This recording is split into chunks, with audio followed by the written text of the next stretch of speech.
Good morning, everyone. This is Barbara Brooks with The Morning Cup. And today I am missing my work wife, but she is out taking a course. And The Morning Cup, by the way, is brought to you by SecondActWomen right here in our Facebook group page. We do this every week at 9 a.m. Mountain Time. And today we're going to be talking about living. How many of us are just existing versus living? I posed the question on Facebook, and with over 114 comments later, it told us that we needed to have a discussion about it. We also have something we're going to announce that we're doing for you for free next week to also talk to a mental health professional with all of us about how it is we can transition from just existing to living. All right, so I'm excited today because you know what I say, when Lupe's gone, the kids will play. So I am bringing on humorous speaker, motivational speaker that is, and podcaster or live streamer, auctioneer, badass, single mother to 2 boys. So you could just imagine what her household is like right now. Here is Debbie Scheer. Woo! Hi, Barb. How are you? I'm doing fine. I'm so thrilled that you could join the show this morning as a co-host. I love it. Thank you for asking me. Thank you. Absolutely. Absolutely. I see you have your signature scarf, which I was going to pop one on just in honor of you. You know, I learned to do this. Lisa Sharp taught me this in one of her workshops. She's like, just keep a little shawl on the back of your chair. And then, so I always learn these little tidbits from her, right? I love it. And you always have statement earrings on to go. And I need to follow her advice because I have so many scarves. You should. And then my time. I love. And it's a new look, right? You get to easily do a new look. That's what I love about it. Exactly. Yeah. We actually did a little session about fashion and style last week at BizLifeCon, which we missed you at last week. Darn it.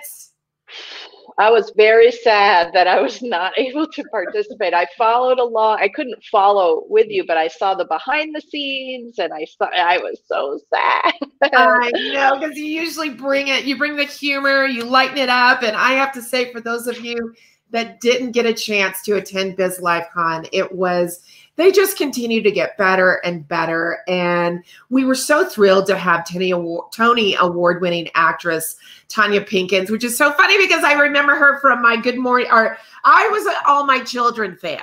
So I wasn't Days of Our Lives. What were you, or were you? Well, my parents watched The Guiding Light.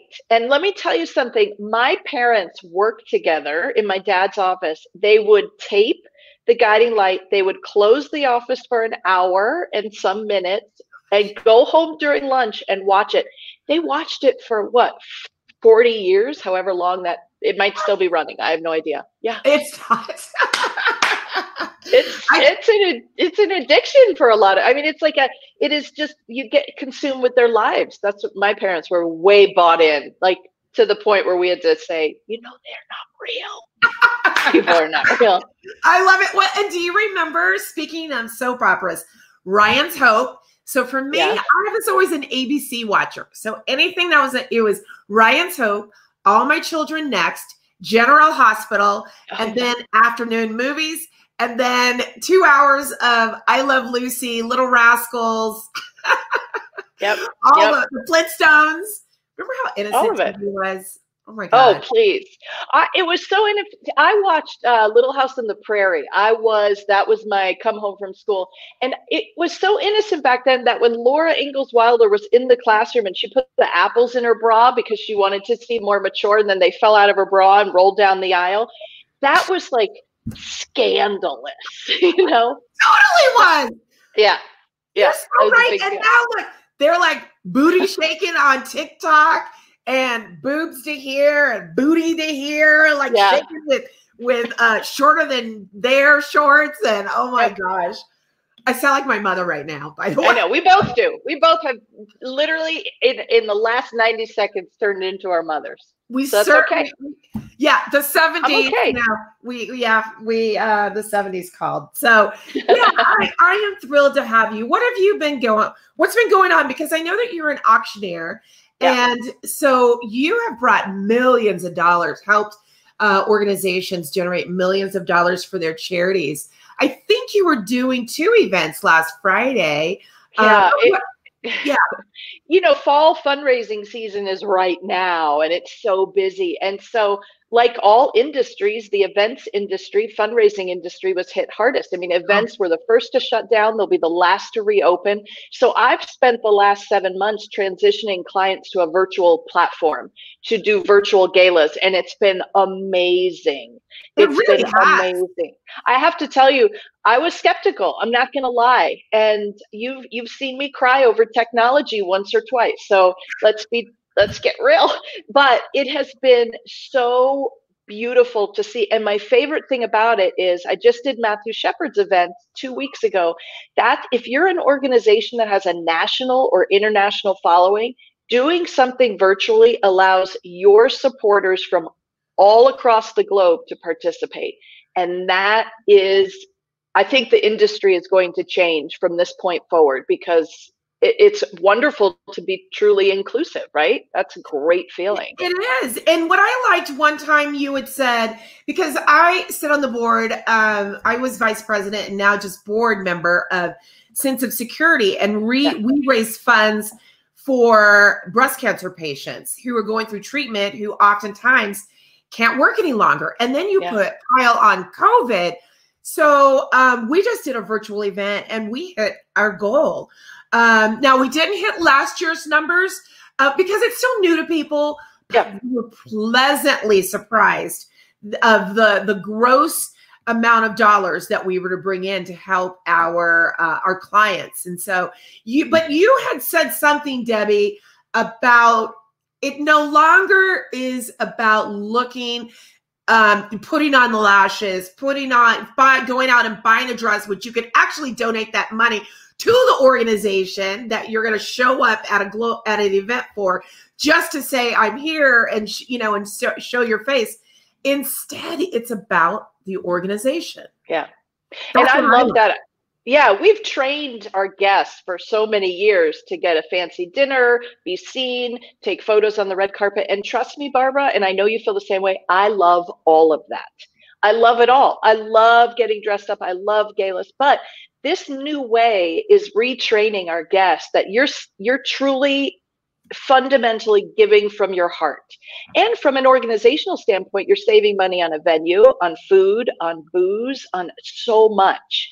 And so we're still massaging this new way. And I think we're going to land on a hybrid model that hopefully will benefit everybody, the people that just crave going out and love that dress up, love that night out, and people who are more comfortable in their home.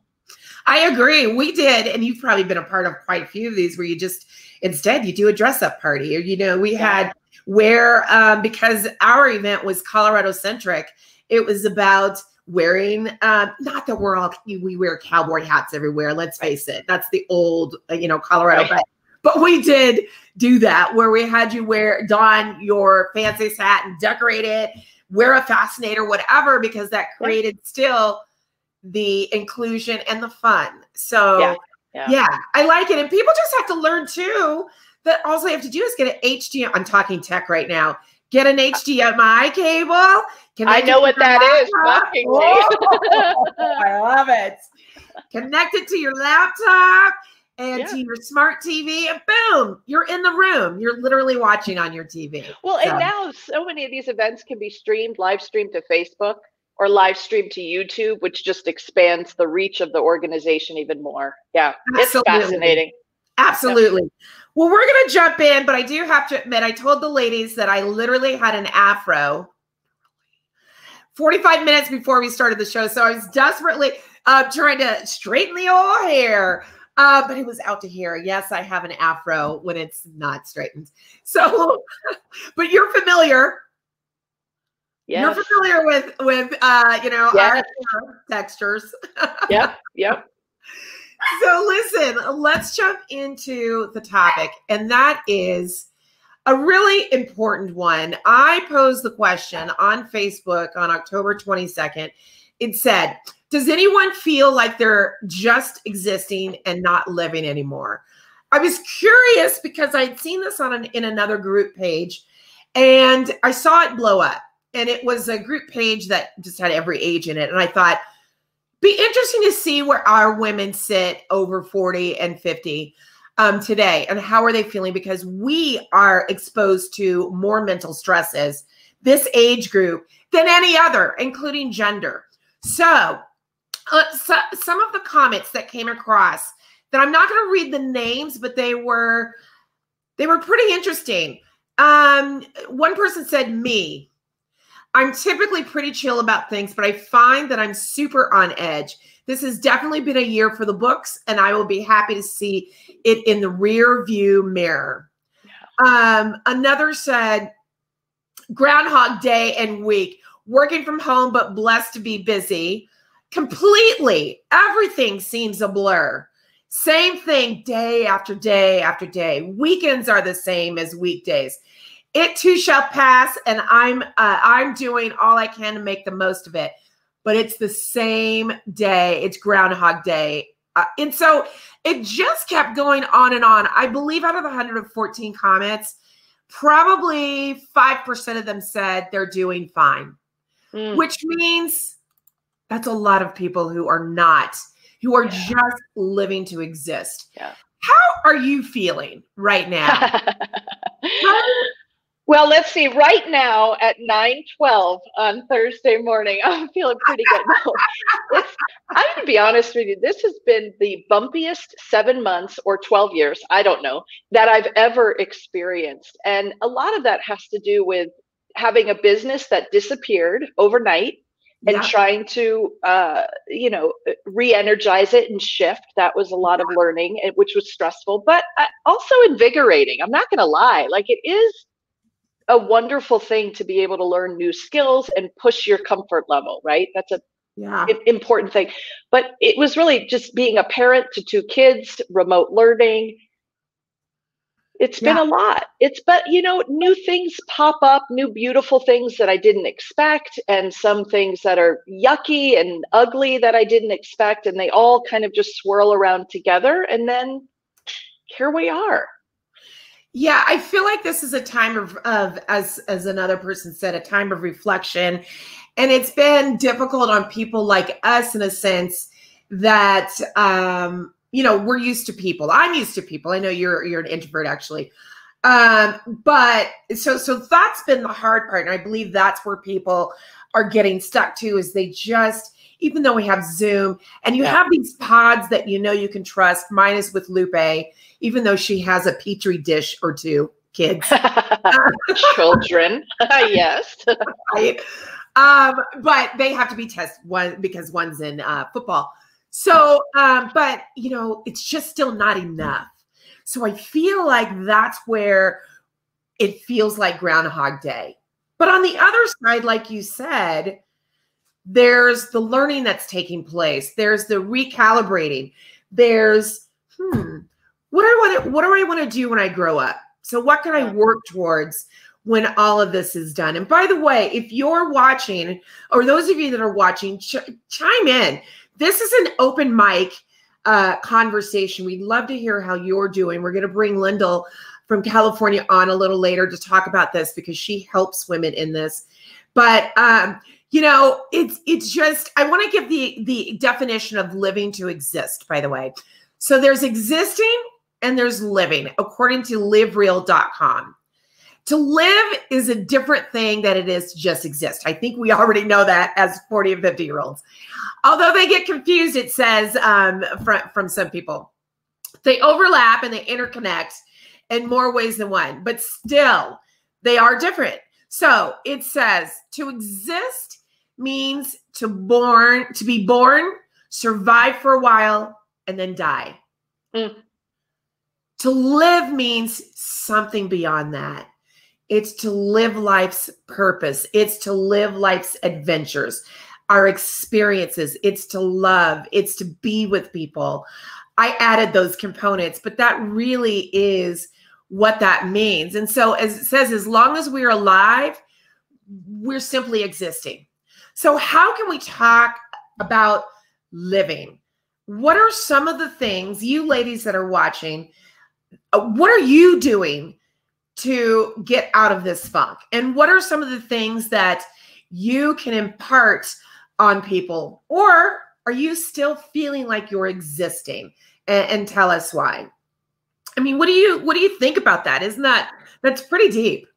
It is deep. I have to say, though, I also think it's important to mention that the living, the true living, is privilege, right? We don't talk about that enough. I mean, we all know people that the water has been here and sometimes here and then sometimes here, but they have never, during this pandemic, and I mean people who are working hourly jobs, who lost their jobs, who are needing, financial assistance, who are working 2 to 3 jobs. That's a different level of survival that we don't talk about enough, right? Because being able to pivot or swivel and being able to say, what do I want to do next and where can I go? That is a beautiful privilege to be able to have that, which I think if you have it, then you should really embrace it, right? Because not all women have that. And how do we get people to, there are just people who will move on things and will be motivated simply by living. Yeah. And there are those who are just existing because they don't know how to go about it. Yeah. How do you push, I wonder, someone who is just hanging on and they want to do more, but they just don't have that. They have the fear. Yeah. Of moving. And I feel like when I've talked to people about that, it's really asking, like, what are you most afraid of? What is the absolute worst thing that can happen? And when I tried stand-up comedy for the first time, I had to ask myself that. What is the worst thing that can happen when I take to the stage? And for me, it was like, I'm going to shit my pants and throw up and have a heart attack. And luckily, none of those things happened. And so I was able to move forward. But I think getting through that first block and maybe helping people understand that, and you know what, for somebody who says, I can't afford to lose my entire income, that's a valid concern that is you have to look at. So right. And what's sad is that without going into what's happening on top of the pandemic, if you're reading what I'm putting down, or if you're picking up what I'm putting down, there's those mental stresses too, that for people like me, I'm feeling it more there. Now, listen, we still haven't taken a paycheck with Second Act Women, but for some reason, I recognize that my future is bright, that the Lord will bless me. And for those of you that are in, or that maybe use the word universe, whatever, I feel like I know my future. But for those of us who are ingrained in the Twitters and the, and the election and all of that, it's like, gosh, can we just, what has happened to our world? Yeah. In a sense. And I love what Tracy is saying here, embracing the virtual times to reconnect with many friends from the past. Lots of fun virtual happy hours, attending weekly virtual classes without having to commute. Now, that's true. I kind of like that, I love it. That you can just decide if you want to go into the office or not. That's what because we have offices. And those that are in corporate America. I do like that we are saving all this time. And what's interesting, what do you think about the fact that corporate America, speaking of living and existing in our jobs and all of that, that this is going to be, just like if there's been a pivot for charities, corporations are now, more corporate people are going to be learning, like we as entrepreneurs, to work from home. Yeah. And how to balance that. They're now getting a taste of what you still have to have routine. You still have to, do all the things that, so is that also compressing on the mental challenges that we're having? Yeah. And I love what Tracy said. I love being able to do an event and not pay for a sitter and not have to take a lift downtown and not, from that aspect, it's fabulous. And that immediate connection, right, that Zoom gives us, I think is Right. I'm so grateful for that technology. I am too. And I mean, I'd love to know how many of you are, well, yeah, I mean, we're all out there doing our virtual happy hours. It's still not the same. No. It's still in that different world, but at least we're, a lot of us are reconnecting, as she said, with old friends and things, which is helping us live versus exist. I love what Verona said. It definitely has been challenging times. I've been pushing myself to say yes to more experiences that scare me. I love that.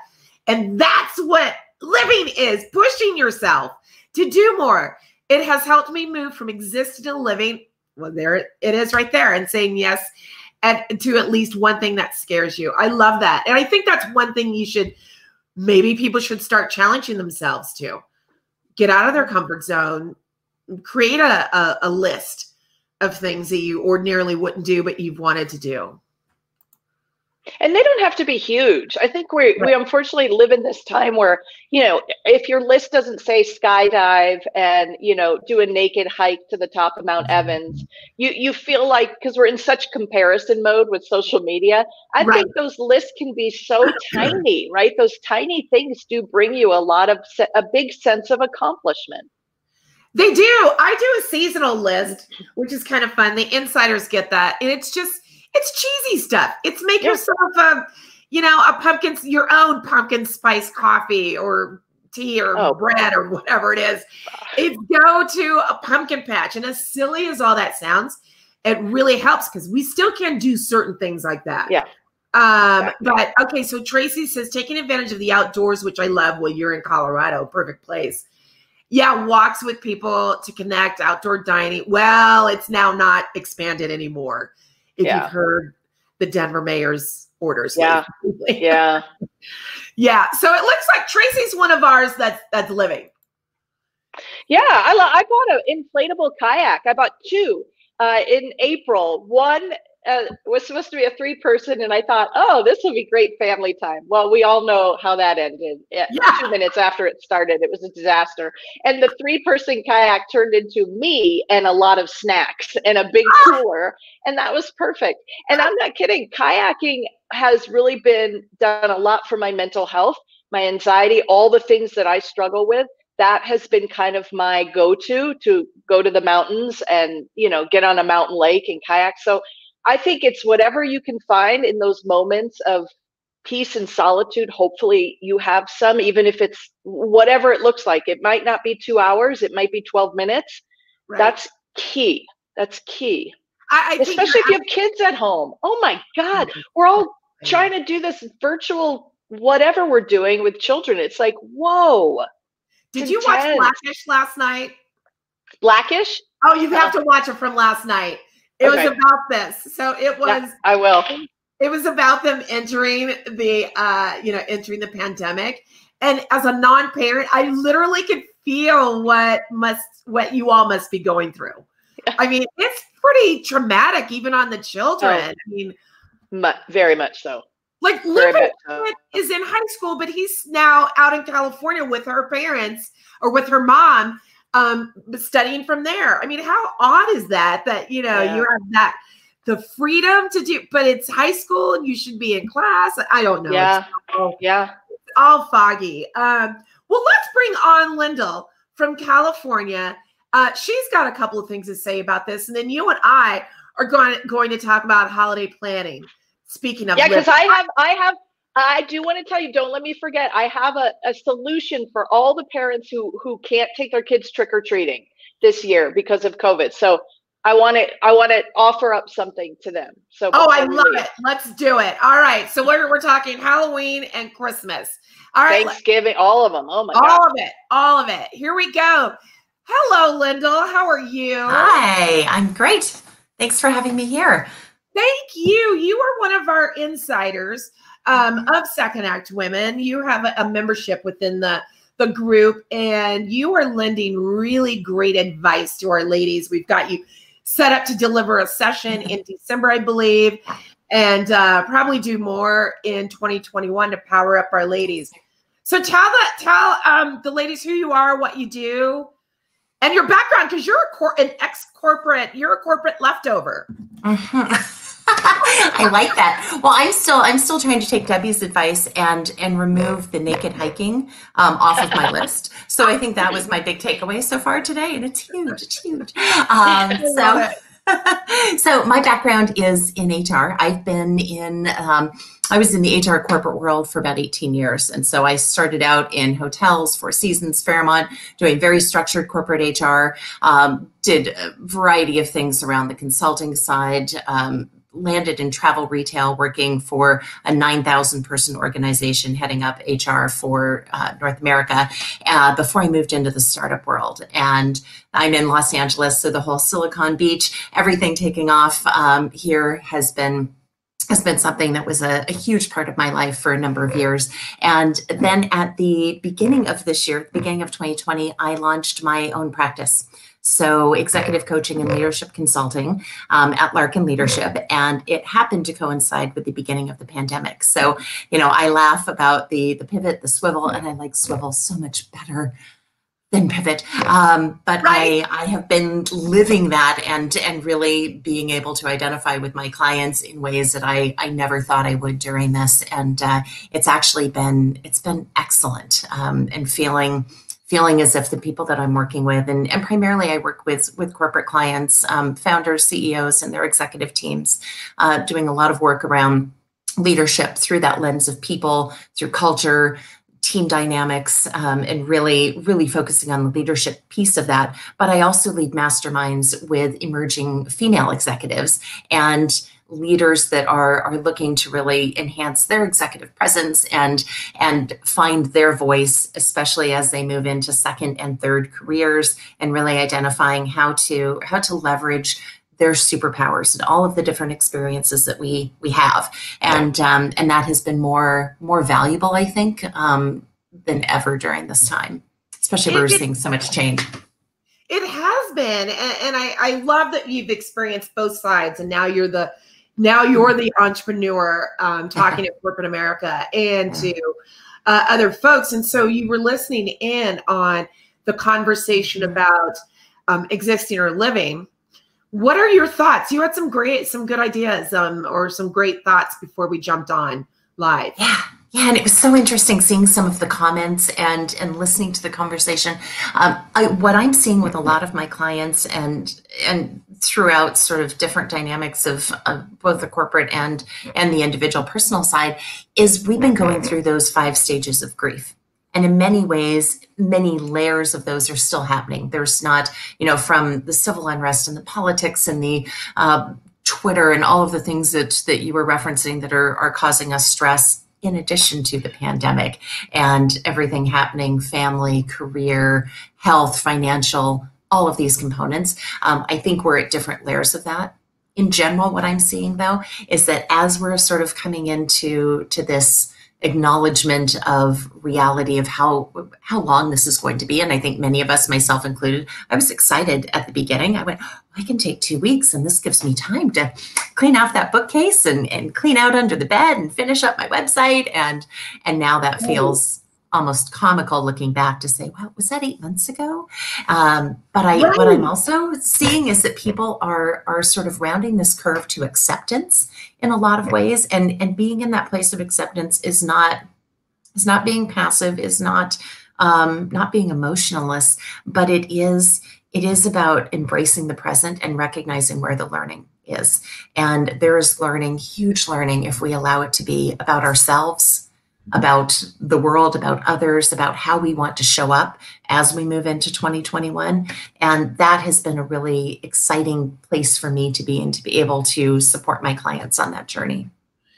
So these ladies, okay, what do you say to the women, the more than 90% of them that say, though, that it's Groundhog Day over and over? What is one tip that you could give these ladies to take the best advantage, if there's a such thing, of this time that we're in? Because it's going to change. We're going to be back to normal. So it's a matter of getting past and over this speed bump, this huge, okay, the Grand Canyon. Yeah. And it's a great question. And it, I think there's a combination of things, because I think it's very important that we acknowledge how we are and what we are feeling. And I think there's sometimes that sense of saying, well, no, put on your happy face and, oh, look at all these positive things. And I also hear a lot of people that are almost discounting what they're feeling because they're comparing it to someone that has it worse. And they're saying, well, I know it could be worse. It's really hard. I've got 2 kids and I'm homeschooling and I lost my job and my spouse and this and that, but I know it could be worse. I've got a roof over my head. I've got, oh, look, I have the lights on. I'm not experiencing a hurricane, a tornado, fires, all of the number of lists of things that could be happening. And I think part of that is acknowledging that, yes, it could always be worse. This is true. And in most cases in our life, we could think of something that could be worse. It's acknowledging where we're at and giving ourselves permission to be there for a moment and feel that, and not necessarily comparing, because I think there is that sense of almost guilt sometimes of where, oh, okay, I should be grateful. I shouldn't be feeling this way. And I hear that so much. So I feel like part of that is really acknowledging where we're at and allowing ourselves to feel that.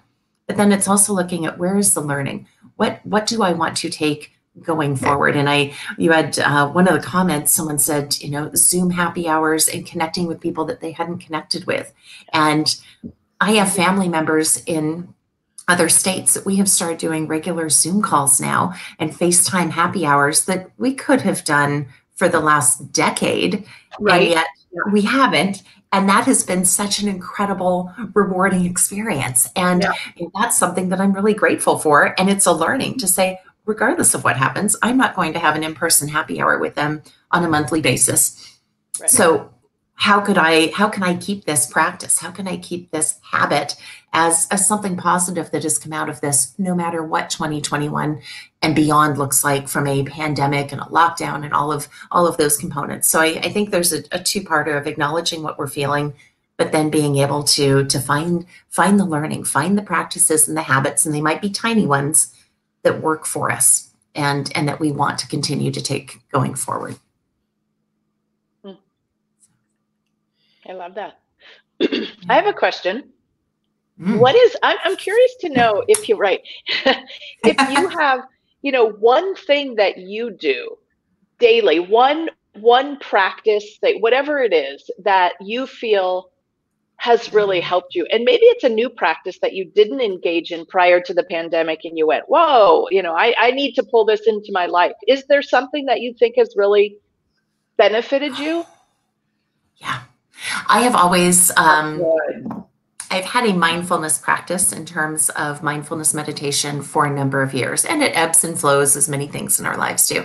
I think what I have incorporated into that now is what I would call the power pause, and that idea of actually allowing some space and allowing a little bit of a pause. I tend to habitually think that I can control everything, and that the harder I work and the more I do, the better results I get. And I think this has taught me, and there have been so many lessons in my life to remind me of this, but this in particular, the last 8 months, has really taught me and continue to, that how many things I am not in control of, and that sometimes working harder and making sure I'm at my desk at exactly this time and sending out this number of emails needs to be balanced a little bit with the self-care piece of that, and pausing and checking in with myself of what I need as part of that meditation practice has been a daily routine that has impacted my life pretty dramatically.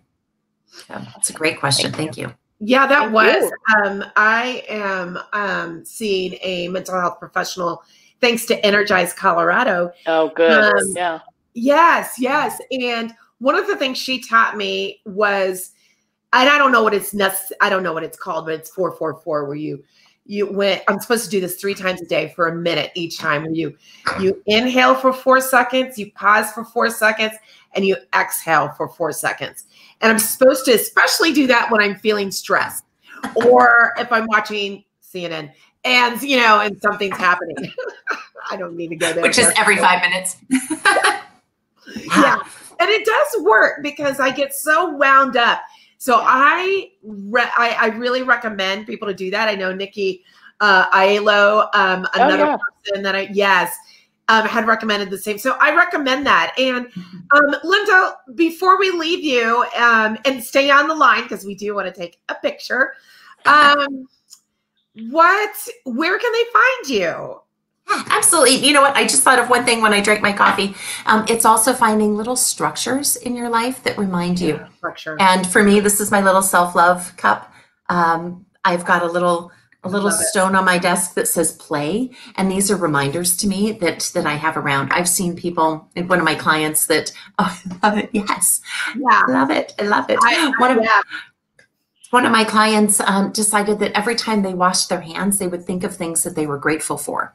And in 20 seconds of washing several times a day, they said, I actually get excited. Ooh, did I touch that box? I have to go wash my hands because I'm feeling kind of grateful for something. And so it's finding meaning sometimes in our existing things. You don't need to go buy something. You don't need to find a stone that says play, but finding those connections to remind us and draw us back to what's important to us. And you can find me on my website, larkinleadership.com.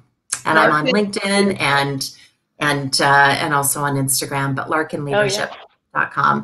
And December 16th will be our session. I will be putting on my HR hat and talking about specifically around leadership in the job search and how we swivel, whether it's during this time or other, how to take some of the transferable skills. And I would say this is also applicable to people that are in current careers and current companies, but they're looking to change those responsibilities, or they've had change thrust upon them, and they're looking at how to position themselves more effectively. We'll talk about do's and don'ts of interviews, as well as really identifying your superpowers. So hope to see everyone there as well. Well, we're excited. That's December 16th, and we'll be sending that out next week. And thank you so much for being with us this morning, and we'll talk to you very soon. Sounds great. Thanks, everyone. Bye, Lyndal. Okay, love her. All right, let's jump right into holidays. First, give us the idea that you have for Halloween, because I've seen people have shoots out of their house to get the candy where you put at the end. I know. What is your hack? So people are really losing it with Halloween, and there are two camps, right? And I'm not going to tell you what I said, but there are parents who are adamant, feel like their kids need a Halloween trick-or-treating experience. There are other parents who don't feel it's safe, right? Both very valid things. So I started to think about what my trick-or-treating looked like back in the day. Now I'm 52, almost 53. So, and I lived in New York. So A, freezing. B, I was wearing, we all wore plastic flammable costumes. So that were just polyester. And we all carried the UNICEF boxes. And I thought, okay, here's what we're going to do. I'm going to go to Costco and buy ginormous bags of Halloween candy. You come down the block with your adorable children. I'll get out the hose with freezing water and set it to rain so they can experience that. And then I'll just chuck candy at them, and they can, that's like eye-hand coordination skill practice. They can practice catching it. And then if you want, I'll throw pennies at them, because that's all we collected back in the day, which is comical now, right? How many, you did too, Barb. We all, that was like, and then I'd go home and I'd steal 78% of what I collected for UNICEF. Sorry, UNICEF. And it's so I want to recreate that for kids. And this is the safe way to do it, right? It's all going to be from a distance. And it's going to be the most I love it. And then hazardous. And remember, we used to use pillowcases, because the more candy, the bigger badass you were. Yes. So you do it all. They can just have I got it. Oh my gosh, that is too funny. So they can email me, or not email me. You can message me, and I'll give you my address, and just tell me what time, and I'll be waiting on the porch. And I don't have the strongest arm, but I could. Yeah, it'll be a challenge for them. Just go wide, go deep, go whatever they say. It's football. That's out of my league. But oh my gosh. Well, we are winding down. let's quickly talk about holidays, and then we'll close the show. We've got Thanksgiving, Christmas, my favorite time of the year besides fall. Well, it's first. Oh gosh, Thanksgiving is first. I mean, what I love is already that the stores are not going to be opening on Thanksgiving any longer. But you had something to say about that, about holidays. Well, I think it's really tricky, and it's really hard. Thanksgiving is a very emotional holiday for me. It was my mom's favorite. It's very family. When my mom passed in 2016, those things change how you look at holidays. But I do think my work has been, and it continues to be, especially during the pandemic, and Lyndal spoke to this, letting go of this expectation, right? Yeah. Whether it's spending time with 25 family members or whatever that looks like, and that's not been easy for me. I'm not going to lie. That has been an ongoing hard work to say, in my brain, this is what it should look like, because I've been conditioned by the media and my family. But in reality, I need to make it look like something else, and I need to be totally okay with that. Or if I'm not okay, I need to be okay with not being okay. That's all right too, right? I can be disappointed, and that's okay. It's okay. I actually have friends, by the way, that are literally putting up their Christmas tree on Halloween, because they said it's their favorite time of the year, and you know what? They're not going to let COVID get them. So they're going to put up the happiness, the feelings you get from having the scented tree around the house and having, the decor and all of that. So now these are people without kids. So, because you don't want to confuse your kids. But I appreciate you. This has been a really great session. For those of you, pardon me, that are watching, yes, Lupe is not here, so the kids are playing. She is taking a course. And I want to thank Debbie Scheer for co-hosting with me this morning. Thank you. You have been fantastic. I want to let you know, I love you, girl.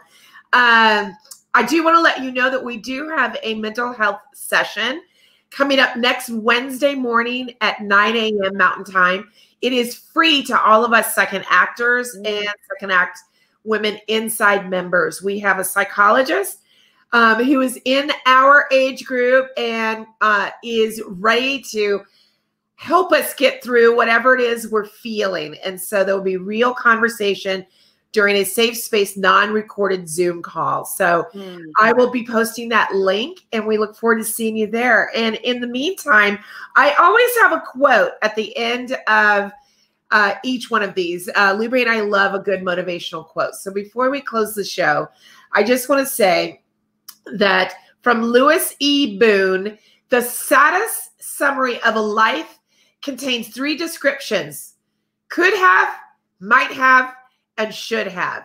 So do not live to just exist. Live in full color, ladies. This is your time. You have one life to live, and find that way to jump over the Grand Canyon of feelings that you're feeling right now. So thank you, Debbie. And thank you. We'll see everybody on the flip side.